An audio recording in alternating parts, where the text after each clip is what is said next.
The Senate Judiciary Committee uncovers a very weird letter from the Obama administration to the Obama administration.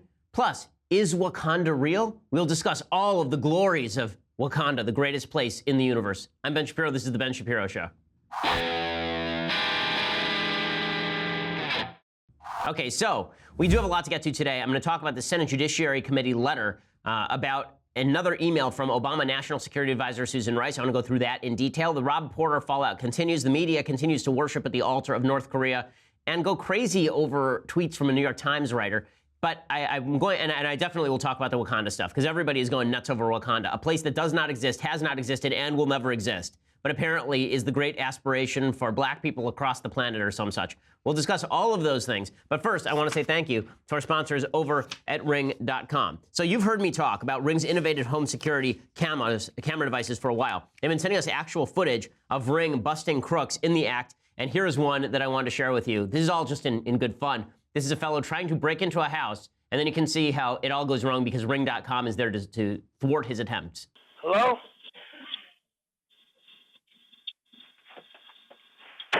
Hey. Are Stop you that. okay? Leave my house or I'm calling the police. Okay, what you need to do... Hey, leave my house. Stop now or I'm calling the police. Why would you tell me that? Because you're trying to push my door in. Leave now. Sir, I'm about to smash what's in there. I'm calling the police. Okay, I am the police. He was not, in fact, the police. The police came and arrested the guy. That's what Ring.com does for you. If you're not home, right, I'm not sure even if the homeowner was home here, you can know right away as soon as somebody rings on the doorbell or knocks at the door. As soon as someone hits that ring button, you know on your app whether someone is at your front door or not, and you can talk directly to them. You can call the police. You can use the Ring Spotlight Cam if you have that to do this at night. And obviously, look, this guy was a nut job, but very often when people are breaking into your house, they ring the doorbell first to make sure that you're not home, and then they break into your house. Well, that's what Ring stops. When you can see what's going on at your front door, you can really stop crime, and it's pretty empowering. With the Ring Floodlight and Spotlight Cams, you can build a ring of security around your entire property. Ring lets you protect your home no matter where you are. So I'm 3,000 miles away. I still know when somebody is driving up to my house. You can share your clips to help keep your neighbors on the lookout for suspicious activity. Thieves cannot hide with Ring. Stop crime before it happens. Make your neighborhood safer with Ring. Save up to $150 on a Ring of Security kit at ring.com/Ben. That's ring.com/Ben. Again, $150 off that Ring of Security kit when you go to ring.com/Ben. Who knows? It could be you featured in this video. Hopefully no one tries to break into your house. But if they do, you're going to be happy that you had ring.com and that you used /Ben to get your $150 discount, as well as letting them know that we sent you. Alrighty, so we begin today with a little covered story that is actually, I think, could be a big story. We don't know enough yet to know, but we'll find out, I think, pretty soon. So on Monday, the Senate Judiciary Committee Senators Charles Grassley and Lindsey Graham sent a letter to former Obama National Security Advisor Susan Rice, and they asked her to explain an email that she actually sent to herself on the last day of the Obama administration. So January 20th, they're all getting ready to go to the inauguration, and Susan Rice is at her keyboard typing out an email to Susan Rice. What exactly is in this email? Well, it explained that President Obama had held a briefing on January 5th regarding a supposed Trump-Russia collusion. So according to the letter from Grassley and Graham to Rice, it says, if the timestamp is correct, you sent this email to yourself at 12:15 p.m., presumably a very short time before you departed the White House for the last time. In this email to yourself, you purport to document a meeting that had taken place more than 2 weeks before on January 5th, 2017. It's like the last minute she's in the White House, she's sending herself an email about a meeting that was held in the White House between James Comey, the then FBI director, the Deputy Attorney General Sally Yates. Both of these people have been fired or are gone from the Trump administration. Vice President Biden was present, and Susan Rice was president, and President Obama was present. So what actually happened at this meeting? According to the email that Susan Rice sent to Susan Rice, says this, quote, on January 5th, following a briefing by IC leadership, intelligence community leadership, on Russian hacking during the 2016 presidential election, President Obama had a brief follow-on conversation with FBI Director Jim Comey and Deputy Attorney General Sally Yates in the Oval Office. Vice President Biden and I were also present. President Obama began the conversation by stressing his continued commitment to ensuring that every aspect of this issue is handled by the intelligence and law enforcement communities, quote-unquote, by the book. The president stressed he is not asking about initiating or instructing anything from a law enforcement perspective. He reiterated that our law enforcement team needs to proceed as it normally would by the book. So that's twice she says by the book. From a national security perspective, however, President Obama said he wants to be sure that, as we engage with the incoming team, we are mindful to ascertain if there is any reason that we cannot share information fully as it relates to Russia. The president asked Comey to inform him if anything changes in the next few weeks that should affect how we share classified information with the incoming team, and Comey said that he would. So there are a bunch of things about this email that Rice sent to Rice that should be disturbing. First of all, why was she sending a memo to herself? The only reason that you send a memo to yourself, legally speaking, as a lawyer, the only reason you do that is to create a paper trail. So she wanted a paper trail suggesting that this meeting was totally hunky-dory, which is why it says twice in the email that this was all happening, quote-unquote, by the book. That in and of itself is suspicious. Second, how exactly would Obama have planned to prevent the intelligence community from handing over information to the incoming commander-in-chief? I mean, that's disturbing stuff. We talk about violation of presidential norms. Well, one of the presidential norms is not just norms, what is the law, is that when the chief executive comes in, when the commander-in-chief enters, he now has access to all the classified materials. But here is Obama saying to Comey, tell me what I should not tell the president of the United States, the president-elect of the United States. Tell me what I should not tell him. The implication being that the outgoing administration was going to hide information about the incoming administration from the incoming administration with regard to, quote-unquote, Trump-Russia collusion. Right? Trump has full constitutional power over the executive branch, including the IC. But Obama said he might want to prevent the full sharing of information regarding Russia. I mean, talk about violation of norms. Shift the names here, and then imagine the fallout. Imagine that George W. Bush, in the last days of his administration, had into his office the heads of his intelligence community and Vice President Cheney, and he said to them, listen, I'm very suspicious of this Obama guy. It seems like he has a lot of conflicting feelings about the United States. What if we just don't give him all the information? What if we just keep that hidden? People would say, well, that's insane. I mean, he's the president-elect of the United States. He can't do that. The president-elect of the United States is owed this information. And yet that's apparently exactly what Obama was talking about. Third, Obama said he didn't want to interfere with anything from a law enforcement perspective, but how about from an intelligence gathering perspective? So Andy McCarthy over at National Review has been aces on this. He says since the beginning, there's been a major distinction people have missed between the Mueller investigation as a counterintelligence investigation and the Mueller investigation as a criminal investigation. These are not the same thing. A counterintelligence investigation is an investigation where you're attempting to determine if someone's trying to influence our elections, if somebody in the United States is maybe working with those people, but it is not a criminal investigation in the sense that you need to gather evidence for possible prosecution. Well, Obama seems to be making the same distinction. He's not saying we're going to prosecute anyone from the Trump administration. He is saying that we're in the middle of a counterintelligence investigation, and maybe that means that we shouldn't hand over information to Trump. So Grassley and Graham asked a series of questions that do deserve answers from Susan Rice. She's not famous for giving forthright answers to straight questions. Some of these questions, why did Rice send the email in the first place? When was she aware of the Trump-Russia collusion investigation? Because if this meeting was about the Trump-Russia collusion investigation, and they were using that as an excuse not to hand over information to Trump and team, that's a problem.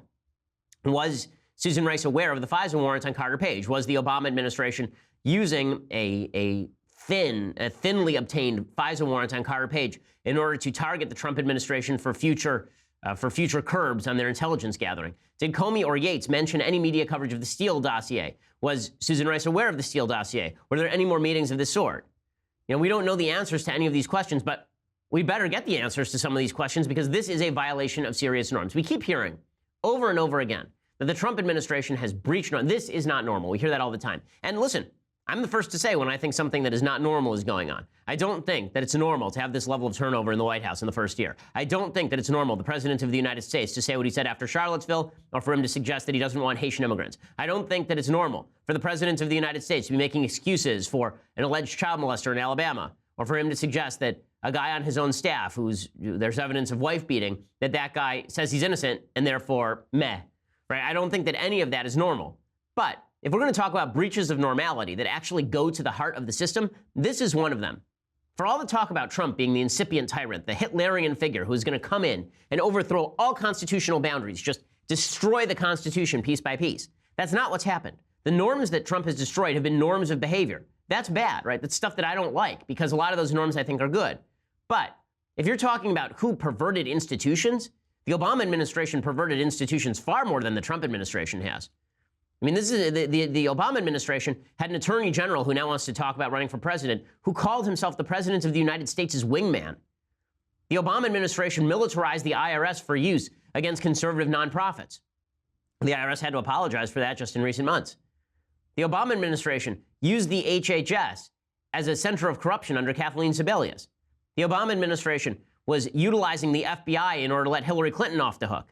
Right? The Obama administration corrupted institution after institution. So when we talk about violation of norms, that's where we should start. You know, everybody's focused on the shiny object of the silliness of some of the stuff happening inside the Trump administration. But when we talk about norms that have been destroyed and violated, that did not begin with Trump. Trump is a response to violation of norms. And the American public said, fine, you want to violate some norms? We will violate all norms. How about that? And ironically, the norms that have been reinstated are those constitutional checks and balances. The norms that have been broken are the cultural taboos that in many cases probably should have stood in the first place.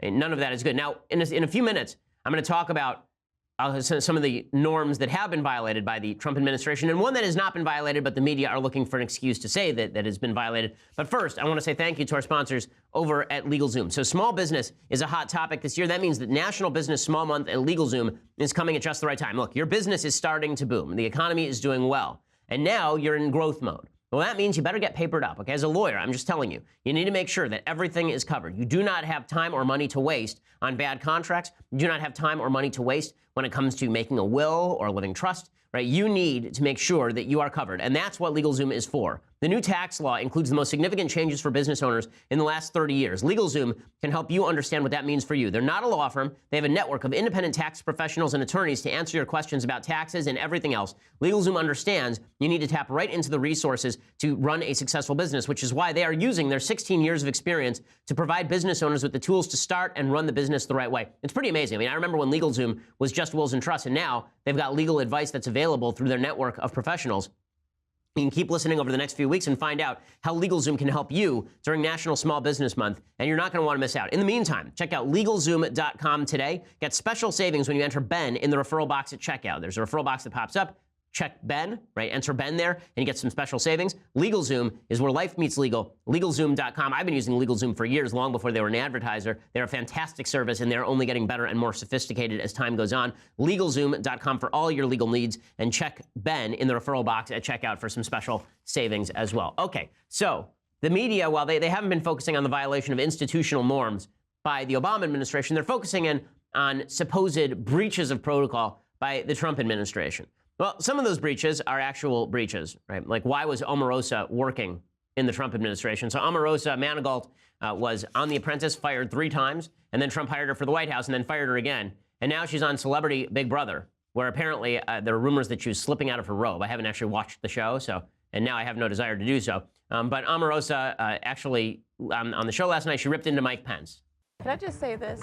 As bad as y'all think Trump is, you would be worried about Pence. I know. So everybody that's wishing for impeachment might want to reconsider their life. Absolutely. We would be begging for days of Trump back if Pence became president. That's all I'm saying. Okay, the violation of norms that went on here is why in the hell was this woman anywhere near power? She was a celebrity reality TV contestant, and then she was ousted, and now she's back on celebrity reality TV. I mean, there's a hell of a career arc. To go from reality TV to the White House and back to reality TV, just spectacular. But is that violation of presidential norms severely damaging to the United States in the same way as, say, a prior administration refusing to hand over intelligence data? I don't think so. And the media have been attempting to spot violations of norms in every nook and cranny. Right? Everywhere. There are violations of norms. This is not normal. This is what they're constantly saying. So yesterday, for example, they decided to jump on Jeff Sessions, the Attorney General. Attorney General Sessions, I think, has overall been doing a fine job. And Attorney General Sessions was giving a speech about the sheriff's office, and here's what he had to say. Since our founding, the independently elected sheriff has been the people's protector, who keeps law enforcement close to and accountable to people through the elective process. The office of sheriff is a critical part of the Anglo-American heritage of law enforcement. Okay, so everyone jumped on that phrase, the Anglo-American heritage of law enforcement. Oh, he's saying white people. Ooh, controversy. He's saying white people. Brian Schatz, the idiotic senator from Hawaii, IQ of 7. And he says, do you know anyone who says Anglo-American heritage in a sentence? What could possibly be the purpose of saying that other than to pit Americans against each other? For the chief law enforcement officer to use a dog whistle like that is appalling. Best no vote I ever cast. Okay, this is, as Charles Cook says over at National Review, politely, this is moronic. Okay, this is idiotic. The Anglo-American heritage of law enforcement and the Anglo-American heritage of America's legal system has been commented on by virtually every president. It springs all the way back to, you can go all the way back to William Blackstone, which was used as the basis for a lot of American law. British common law was the basis for a lot of American law. Here's Senator Obama in 2006 before he was president. Talk about habeas corpus. Quote, I sincerely hope we can protect what has been called the Great Writ, a writ that has been in place in the Anglo-American legal system for over 700 years. Clearly, Barack Obama was a racist. In 2008, during the campaign, quote, calling it the foundation of Anglo-American law, he said that the principle of habeas corpus says very simply, if the government grabs you, you have the right to at least ask, why was I grabbed, right? So again, talking about the Anglo-American law. And then there's President Obama saying, quote, Obama would not say whether it could be achieved within the first 100 days of his term, citing the challenge of creating a balanced process that adheres to the rule of law, habeas corpus, basic principles of Anglo-American legal system. How dare Jeff Sessions? How dare Jeff Sessions? This is what I'm saying about why people don't trust the media. Okay, when you guys go looking for reasons to say this is not normal about Trump, but then you completely ignore this is not normal about Democrats, then we start to think that maybe, just maybe, you have a little bit of bias. Speaking of bias and normalization of terrible behavior, okay, a top DNC official, Keith Ellison, dined with Louis Farrakhan and the president of Iran in 2013. Okay, this is according to Fox News. Democratic National Committee Deputy Chair Keith Ellison, who is an anti-Semite, a raging anti-Semite, attended a private dinner hosted by Iranian President Hassan Rouhani in 2013, along with the head of the black nationalist group Nation of Islam, Louis Farrakhan. You'll remember that this guy was endorsed by Chuck Schumer to become head of the DNC. You'll also remember that he said at the time that he had completely cut ties with Louis Farrakhan, yet there he was in 2013 having dinner with the president of a genocidal anti-Jewish state in Iran and the head of the Nation of Islam, the anti-Semite Louis Farrakhan. Ellison also visited with Farrakhan again in 2015. Ellison attended the 2013 dinner with two other members of the CBC, the Congressional Black Caucus, Representatives Andre Carson, Democrat from Indiana, and Gregory Meeks, Democrat from New York. Rouhani invited Muslim leaders from around the United States to dinner after addressing the UN General Assembly. And the Nation of Islam website confirmed the attendance of Louis Farrakhan. And then there were articles at the Nation of Islam publication confirming Ellison there with photos of Ellison and Farrakhan at the table. Right after the guests were hosted at a dinner, the Iranian president entered and engaged in warm discussion with guests, including Democratic Congressman Greg Meeks of New York, Keith Ellison of Minnesota, who is a Muslim. Right, this is what Final Call wrote on October 2nd, 2013.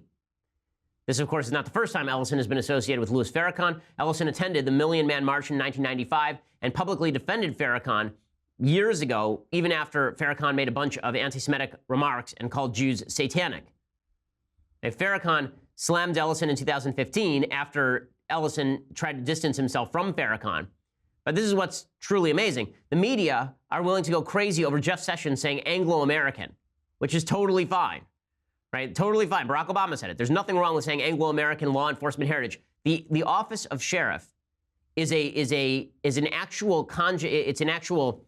smashing together of two terms from British common law, shire and reeve, right? Shire and reeve, sheriff. Okay, that's where it comes from. Of course, it's a feature of Anglo-American law. That is something the media have to comment on. That's something we have to be deeply concerned about, is that it was coded white people language. But when it comes to actual Democrats dining with actual terrorist leaders and actual anti-Semites, nothing. Not a word. We all have to pretend that Keith Ellison is totally normal. We have to pretend that Keith Ellison is just a normal part of American politics. This is not normal. You want to talk about this is not normal? That is not normal. That is not normal. Now, speaking of not normal, the media continued to fawn over North Korea because North Korean sister Kim Yo-jung, I can't remember her last name, Young-yo, or her first name, because in Korean the names are opposite Western. In any case, the media continue to fawn over North Korea. Remember, they were fawning over North Korean cheerleaders. It is worth noting that as an update to yesterday, North Korean cheerleaders have been sent to prison camps before, according to Vice News. It says after a 2005 performance, 21 members of the cheerleading squad were sent to a prison camp after speaking out about what they saw in South Korea. Critics say the Army of Beauties is an effort to hijack the games and spread propaganda, which of course it is. The head of propaganda is the sister who everybody was praising as just wonderful and glorious. And Kim Yo-jung is her name, sorry. That's the name of the sister. Again, the media continue to cover. Vice News doing something most of the media did not do. There was some talk yesterday about the fact that Fox News gave even some fawning coverage to the North Korean charm offensive that Breitbart did as well. Well, we didn't hear it Daily Wire, nor did we tolerate it, because that's silly. Okay, so just because, whether it's right or left, if you're crediting the North Koreans with a wonderful PR push, then number one, you're demonstrating complete ignorance of the system in North Korea and South Korea. The truth is that the South Korean government was going to portray all of this as fine and dandy because the South Korean government, the recently elected government, is called a sunshine government, meaning that one of their stated purposes is to push the idea of a unified Korea with conciliation with the North Korean regime. And it wouldn't have mattered what North Korea did. I mean, the sister could have come down and taken a dump on the president's table in South Korea, and they would have portrayed it as some sort of great diplomatic coup. The people of South Korea, however, are not happy with the North Koreans, and they're not happy with the North Korean regime. So all of the talk about this charm offensive are wildly overstated. Now, speaking of media stupidity, I'm going to come to the defense of a woman named Bari Weiss. Bari Weiss writes for the New York Times, and she was shellacked. She's an opinion writer and staff editor. She was shellacked because she did something terrible. The NBC Olympics covered a woman named Mirai. I haven't been watching any of this, so I'm going to mispronounce all the names. Mirai Nagasu, who's an American ice skater, an American figure skater, who was the first American woman to land a triple axel in competition. And Bari Weiss tweeted out, "Immigrants, they get the job done." And now she knows that Mirai Nagasu is the daughter of immigrants. She's not actually an immigrant. She was born in the United States, but her parents immigrated. And she was just taken to the woodshed over this. Right? She's an American citizen, having been born to Japanese immigrants living in California. The line there, right there, where she says immigrants, they get the job done, is actually a reference to the musical Hamilton. Right? And Bari Weiss tweeted back, "Her parents are immigrants. The whole thing was a compliment. I deeply resent the implication of your tweet." Right? Somebody tweeted back at her, "Was the poetic license in saying she looks Asian, so she must be an immigrant despite being born in California?" No, that's not what she was saying at all. It's amazing. The level of anger, the level of disdain for anyone suggesting that perhaps a child of immigrants is successful in the United States is just insane, right? Ishan Tharoor said, "So she's not white, so she has to be an immigrant?" I mean, and Bari Weiss tweeted back, "Wow, this is utterly breathtaking in its bad faith. Her parents are immigrants, and my tweet was obviously meant to celebrate her accomplishments." Well, yes, perhaps you'd be more comfortable with an outlet like Think Progress making the same point. I mean, it's all true, but people are so oversensitive now. People are so crazy that they decide that Bari Weiss is the person who has to pay the price for all of this. How dare Bari Weiss make a point about the children of immigrants doing really well in the United States? And this is how far left everybody's moved. What utter insanity. Okay, in just a few minutes, in just a few seconds, I'm going to talk about the continuing fallout from the Rob Porter scandal, what's going on inside the White House. We're going to talk a little bit about, and then we'll talk a little bit about Black Panther. First, I want to say thank you to our sponsors over at Dollar Shave Club. So Dollar Shave Club is going to give you everything you need to look, feel, and smell your best. I mean, look at me. I am just a magnificent specimen of humanity. I am all that life has to offer. Okay, and if you don't believe me, then you should go over to Dollar Shave Club and try it yourself. I am so great because Dollar Shave Club is fantastic. They give you a great shave. They will give you great products for your face, for the rest of your body, for body soap. They'll give you even the fabled butt wipes. They have everything. They have everything: shampoo, body wash, toothpaste, and of course the best razors that anyone has ever used. Okay, I get that amazing high quality shave right under here from my Dollar Shave Club executive razor. Okay, go for the gold. Join Dollar Shave Club today for $5 with free shipping. You'll get their starter set. It has the 6-blade executive razor plus trial sizes of the shave butter, body cleanser, and the one wipe Charlies. Oh yes, they are magnificent. Then keep the blades coming for a few bucks more a month. Get yours at dollarshaveclub.com/Ben. That is dollarshaveclub.com/Ben. Again, they have all the bathroom products that you need. No longer will you have to worry about running out to the store because you ran out of soap in the middle of a shower. Now you've got Dollar Shave Club sending you that stuff every month when you subscribe. Go over to Dollar Shave Club today, and for $5, you get free shipping for their starter set. So go and get that right now. dollarshaveclub.com/Ben. Again, that's dollarshaveclub.com/Ben, and use that /Ben so that they know that we sent you. Alrighty, so the fallout continues over at the White House over Rob Porter. And you can see that the media are all over this, largely because they think that this is a way to get Trump. They think that if they can get Trump to acknowledge that Rob Porter is probably guilty, then they can get Trump to acknowledge that Trump is probably guilty of sexual harassment and sexual assault. Now, what's the difference between Rob Porter and Donald Trump? The difference is that everybody knew about all the allegations against Trump when he was elected. I said this with regard to Roy Moore because people were comparing the two. The difference here is that the allegations against Trump had been widely aired by the time of the election. Okay, that doesn't excuse the vote if you think that needs an excuse, but it does suggest that people took all of that into account when they made their binary choice between Hillary Clinton and Donald Trump. The same is not true for Rob Porter. Rob Porter was supposed to be this clean-cut guy that everybody in the White House liked and trusted, and then it comes out that he allegedly beat 2 of his ex-wives. That comes out, now people are suggesting that that's akin to Trump. Well, whatever you think of Trump, the American public have already judged whether they think Trump is guilty or innocent on the basis of the allegations that have already been aired. If there are new allegations, maybe that changes the math a little bit. But the media are attempting to use Rob Porter to ensnare Trump. Jim Acosta trying to do that on CNN last night. It seems like the president was believing Mr. Porter as opposed to his alleged victims. Why did the president tweet that over the weekend? Why is he seemingly defending Mr. Porter publicly? Is it because he has faced his own allegations? Is there some sensitivity there? Is that why that is? Look, as I just said, and I'll repeat it again, the president and the entire administration take domestic violence very seriously and believe all allegations need to be investigated thoroughly. He certainly supports the victims of domestic violence above all else and believes that everyone should be treated fairly and with due process. Is there some the president simply saying that there should be a due process that should be followed and looked at. Is there tone deafness there? Is there just a being on the wrong side of things? I don't think the president being on supporting due process. Okay, so there's Acosta trying to grill Sarah Huckabee Sanders, and the entire media was doing this yesterday, doing the work of the Democrats as well. Terry McAuliffe, who obviously wants to run for president, the governor of Virginia, he said that President Trump has no sympathy for victims of abuse, obviously. This president has more sympathy for domestic abusers than the victims of domestic abuse. I mean, it's just sad. It's a continuing litany we've heard from this president. And this is a very serious issue.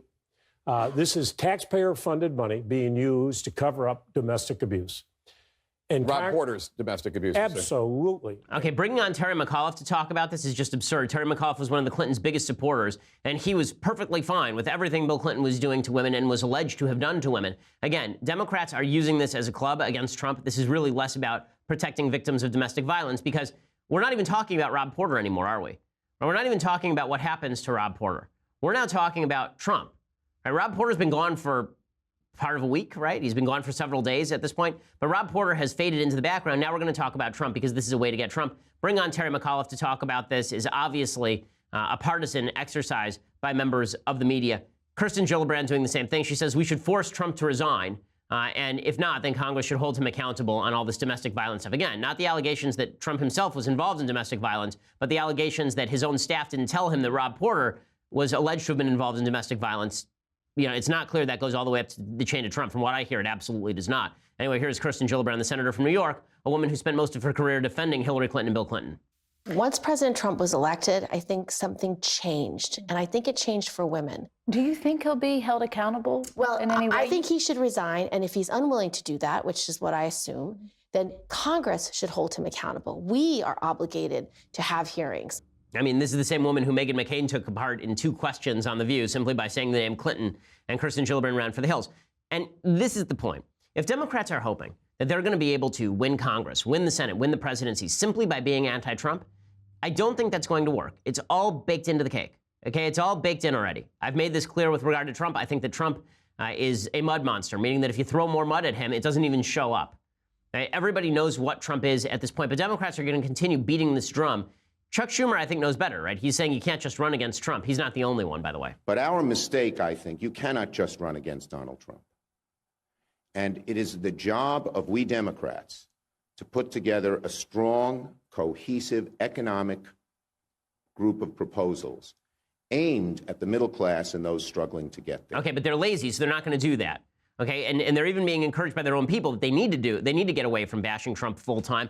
According to McClatchy today, a leading Democratic group, Priorities USA, which is a vile group, right? They are warning party leaders they could squander a strong political climate in 2018 if they don't start to emphasize pocketbook issues over loose and unfocused critiques of Donald Trump. According to internal polling by the Super PAC, President Trump's approval rating climbed to 44% in the first week of February, compared to 53% who disapproved. That mirrors Trump's improving position in public polls. In November, the same survey found his approval rating at 40%, with 54% disapproving. The group survey also showed the Democratic Party's generic ballot advantage had shrunk, with 46% preferring Democrats to 42% for Republicans. That's not going to be enough for Democrats to win back the House. They need about a 7 to 10 point ballot advantage in the generic ballot if they even hope to win back the House. The memo says that a broad range of metrics show the political climate is still favorable for Democrats, but it also makes an unambiguous diagnosis for Trump's recent rise. Democrats this year have stopped focusing on economic and healthcare issues, topics that demonstrably hurt his approval during his first year in office. Priorities polling found that while people in November readily mentioned Trump's healthcare and tax reform measures,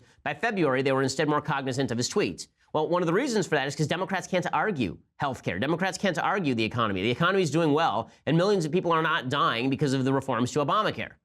So all of the talk about that has gone by the wayside, and they've fallen back on their secondary argument, which is that President Trump is a garbage person, right? This is why they're going after the Rob Porter scandal with alacrity. What they should remember is that every time they attempt to get Trump with one of these sorts of scandals, it fails. Right? Bleepolgate was 3 weeks ago. Does anyone even remember that? Is that even a thing that happened? The Stormy Daniels was like 2 weeks ago, right? The allegation the President of the United States had nailed the porn star and then paid her off to shut up about it during the election cycle. That lasted for like 5 minutes in the media. The idea that Democrats are going to win back the House of Representatives simply by bashing Trump about Rob Porter is inane. Now, does that excuse the behavior of the White House on Rob Porter? Of course not. I spent a lot of this week bashing, and last week, bashing the White House over their treatment of the Rob Porter situation. Obviously, no one who was alleged to have done that stuff and was forbidden FBI clearance because of it should have been anywhere close to the Oval Office. But if Democrats are hoping that they're just going to be able to rail against Trump and this is somehow going to drive people out to the polls, not so much. Not so much. In the memo, according to Priorities USA, they say there's no question Trump benefits when a critique of his tax and healthcare policies is not front and center, especially when voters are hearing Trump's side of the story on the economy. So fascinating. Democrats are beginning to see that what they're doing is a problem, but they can't stop themselves. They're so addicted to Trump hate that they're having a really tough time breaking away from it. They're going to have a tough time moving away from basing their entire campaign on how much they dislike President Trump. Okay, so in just a minute, I want to discuss the most important thing happening today. We haven't discussed it yet. The most important thing happening today is, of course, Black Panther is coming out in 2 days. And this has been true for several days. The most important thing happening yesterday was that Black Panther was coming out in 3. The most important thing happening 4 days ago was that Black Panther would be coming out in 7 days, right? All of this has been deeply important for years. The most important things happening on the planet right now are the happenings of a Marvel movie in a fictional country. Very, very important. We're going to talk about that in just a second because it's so importantly important. But first, I want to say thank you to our sponsors over at Legacybox. So, the most important thing you can do this year, I think bar none, is preserve your memories. Okay, you never know when there's going to be a flood in your garage and all of those films, all of those pictures that are gone, right? You never know when all of that history from your family is out there in the garage and it's just moldering, and then God forbid there's a fire, or maybe it just breaks down, right? Film breaks down over time. This is why you need Legacybox. So the way Legacybox works is they send you a box. You take all of those old films and you take all of those old pictures and you put them in the box.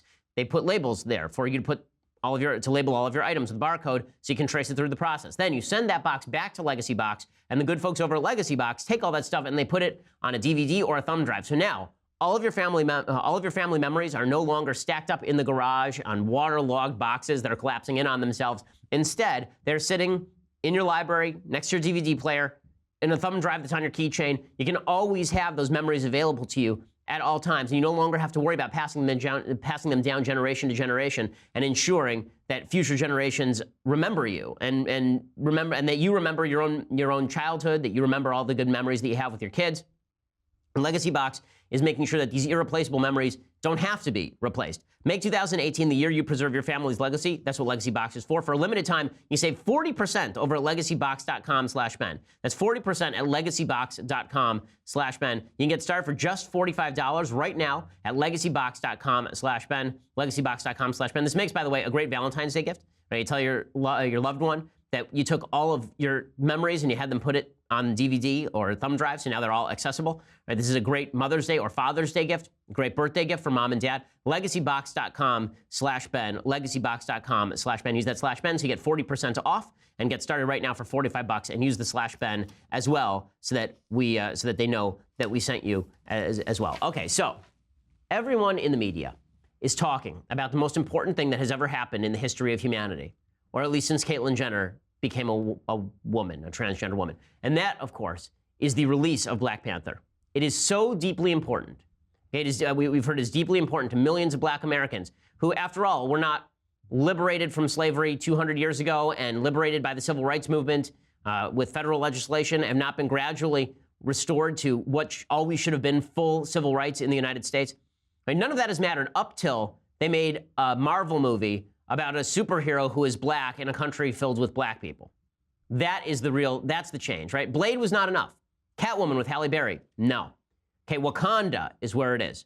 This is the most important moment in black American history. Not Martin Luther King, not Frederick Douglass, not the Civil War, not the end of Jim Crow, none of that. Not Brown versus Board. The most important thing is that Chadwick Boseman puts claws on his hands and a mask on his face and runs around jumping off cars in CGI fashion. Deeply, deeply important. Black children everywhere will now believe that they too can be superheroes who jump off cars in fictional countries. It's very important. Now, you may sense that I'm mocking a little bit. The reason I'm mocking a little bit is because I hate this kind of identity politics. I think it's incredibly stupid. I think it's incredibly stupid because, again, I grew up as an Orthodox Jewish kid where no American president has been Jewish. Right? No American president has been an Orthodox Jew. And yet, I grew up on 1776, essentially worshiping the founding fathers, none of whom were Jewish. Right? And yesterday, my daughter actually was on Shabbat. So I was sitting around with my daughter, and my daughter was talking about how she's talking about the presidents because she's learning about the presidents in preschool. She's very politically active, my daughter. She's 4 years old, and she knows many of the presidents. She is familiar with the life stories of Abraham Lincoln and George Washington. And she said, Daddy, was George Washington Jewish? And I said, no, he wasn't. And she said, is Donald Trump Jewish? And I said, no, he's not. And she said, have any of the presidents been Jewish? And I said, no. And she said, why haven't any of the presidents been Jewish?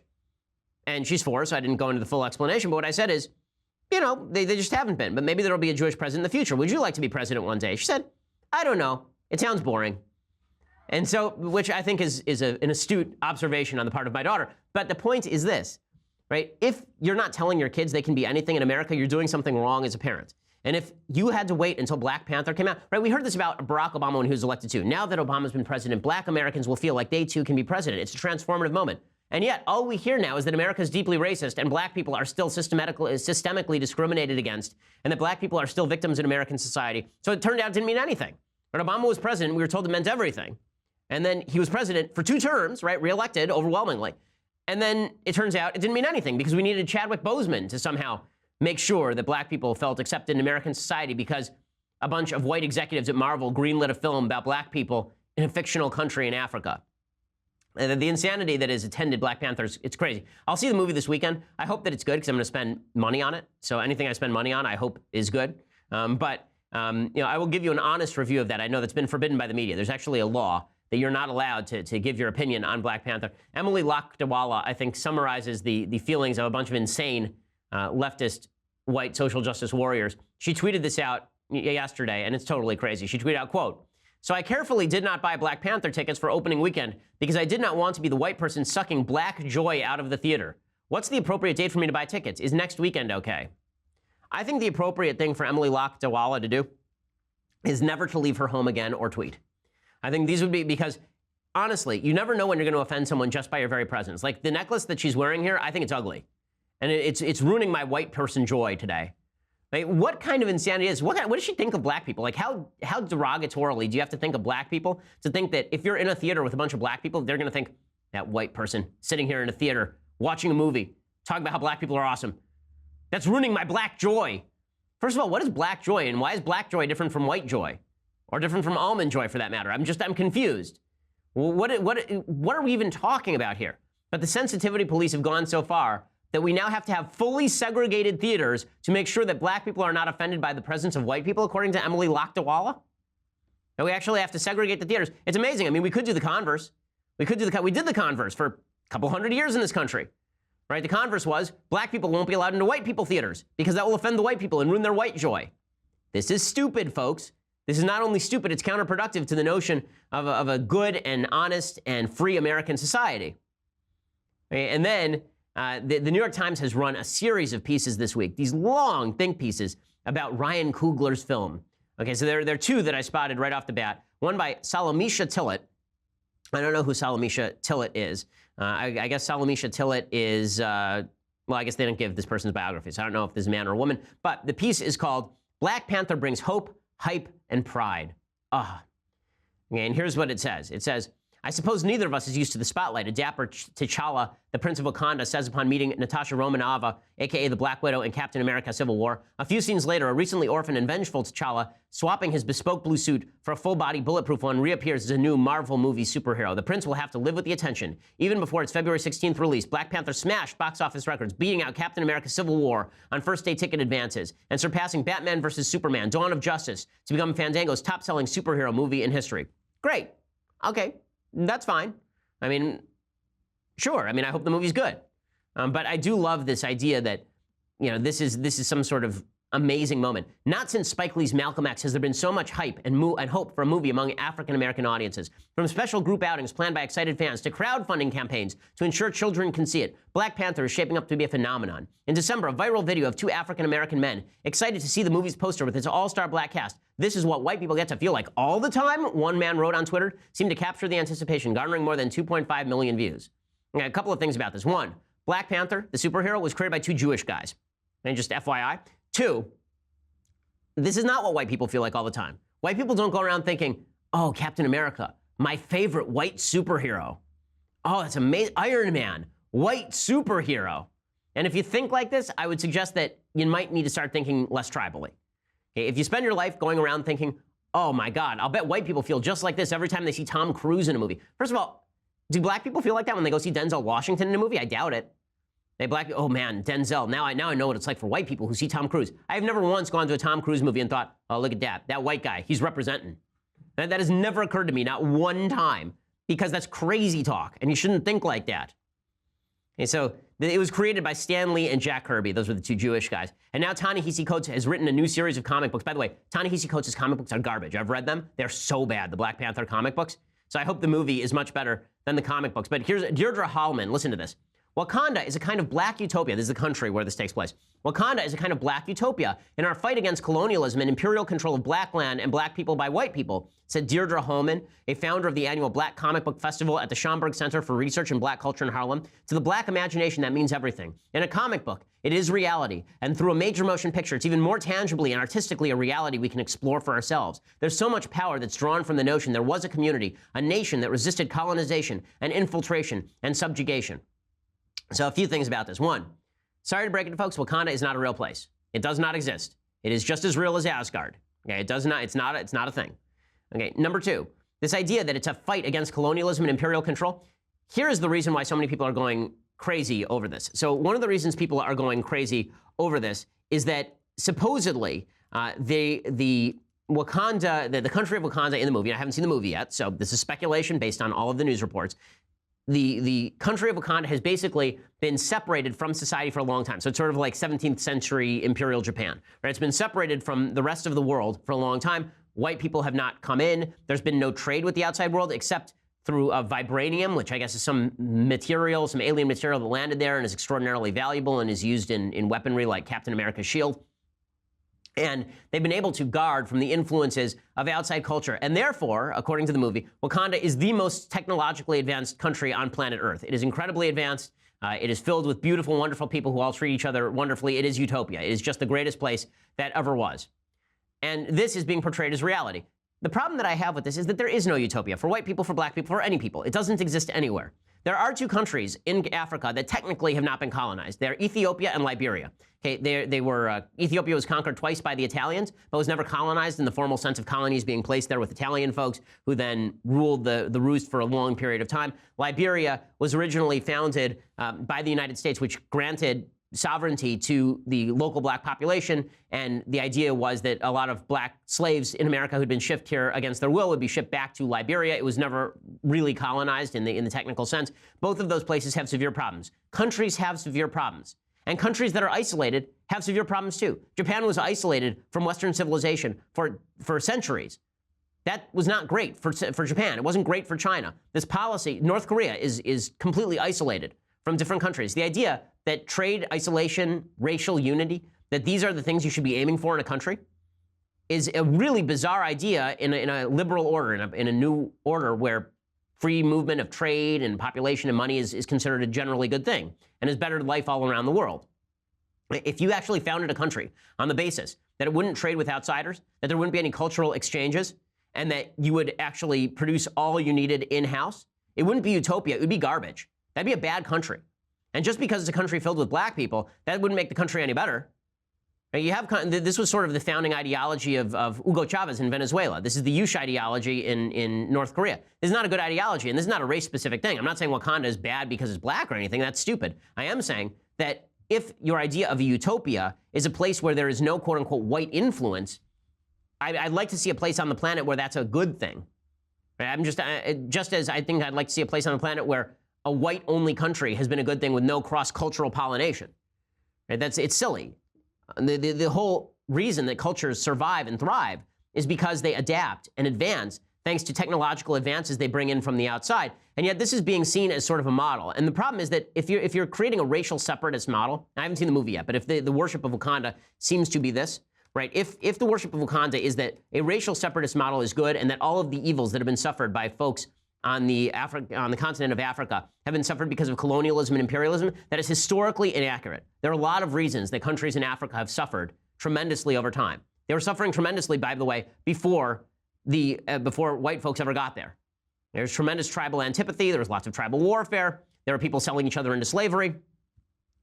The idea of a utopia does not exist anywhere on Earth. There is no utopia. The closest that we've come to utopia is a place like the United States where people of any race, any color, any background, any ethnicity can live in freedom together while respecting each other's civil rights. That's the closest we've gotten to utopia. And trying to build an alternative fictional utopia and then suggesting that we wish that this were a model for a country on planet Earth is silly and counterproductive. Okay, so there's my critique of Wakanda. Right? Here's what it says, by the way, in the New York Times article. Wakanda's rulers have wisely kept their homeland and its elemental riches hidden from the world, and in its isolation, the nation has grown wildly powerful and technologically advanced. There is no nation in human history that has become wildly powerful and technologically advanced simply through isolation. That is not how things work.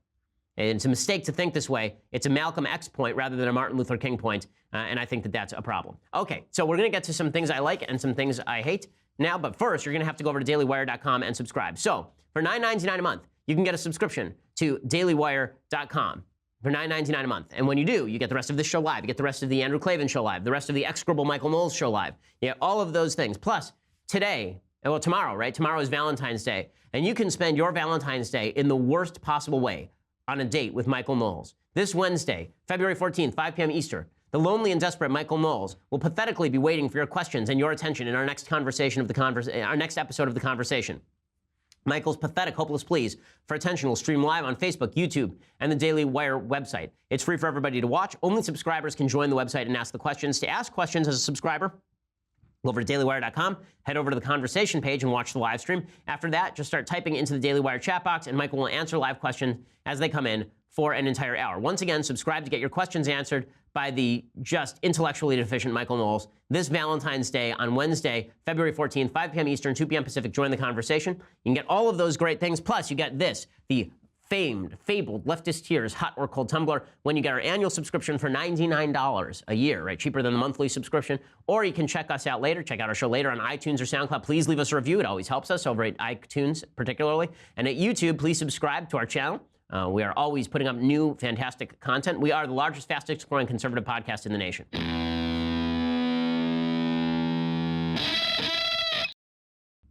Alrighty, time for some things I like and then some things that I hate. So, let us begin with some things that I like. So, this was just hilarious. Okay, I didn't like it because it's a great thing. I liked it because it's just a funny thing. Okay, so WLS in Chicago was, their TV station was doing a broadcast about the Olympics. And they accidentally put up a graphic. Instead of saying that this was taking place in Pyeongchang, which is in South Korea, they said that it was taking place at PF Chang 2018. It is the most delicious Olympics that you have ever experienced. The PF Changs. The only problem is that apparently you're hungry for more an hour later. So, well done, WLS. Apparently it was just a graphic script. Some guy in the back room didn't understand what Pyeongchang was, and so he just grabbed what it sounded like, which was PF Chang's 2018. So just well done. WLS, pretty spectacular. Okay, other things that I like. So yesterday, I recommended that you go and you give money to libertyinnorthkorea.org. You should. Go over to libertyinnorthkorea.org. I suggested they help smuggle people out of North Korea. That is not technically true. Instead, what they do is they help to ensure that people who have escaped North Korea are able to make passage to the West, particularly to South Korea, where they get automatic citizenship. So check out libertyinnorthkorea.org. Please give them some money and help people who have escaped one of the worst regimes on planet Earth get to freedom. That I think is a worthwhile thing, of course. Okay, other things let's do some things that I hate. Okay, so thing number one that I hate is everybody's going crazy because Boston Dynamics is a company that makes machines, and they decided that they were apparently going to make machines that are from Black Mirror, because there's an exact episode of Black Mirror where these machine-like dogs are basically murdering humans. Here's what it looked like from Boston Dynamics. So that's the last sound you hear before you die, apparently.